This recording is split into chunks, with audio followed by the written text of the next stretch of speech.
Biz insonlarda eng katta xatolarimizdan biri biz juda ham ishonuvchanmiz. Men hech kimga ishonmayman. Men faqat o'zimga ishonaman degan insonlar ham ishonuvchan.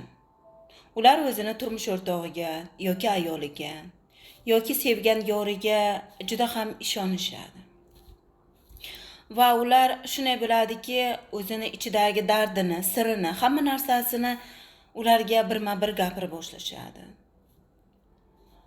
Hattoki o'tib ketgan voqealarni ham aytib berishadi. Bundan oldingi, bundan keyingi voqealarni ham rejalashtirib, o'zlariga yaqin ko'rib aytib berishadi.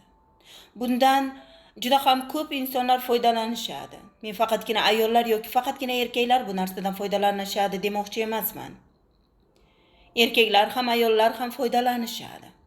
Biz shunda o'zimizga o'zimiz nima deymiz? Bekor ishondim. Noto'g'ri ish qildim.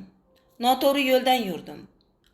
Yoki bo'lmasa men yaxshi edim, u yomon edi. U mendan foydalandi. U meni xo'rladi degan har xil gaplarni gapiramiz.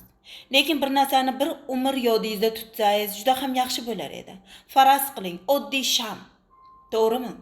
Sham bir umr o'rtasidagi ipni quchoqlab yotadi.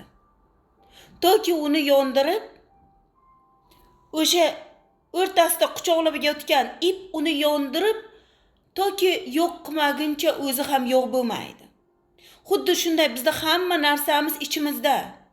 O'sha biz yaqin ko'rib o'zimizga, bor ichimizdagi dardimizni aytib, bor ichimizdagi sirimizni aytgan insondan qo'rqing.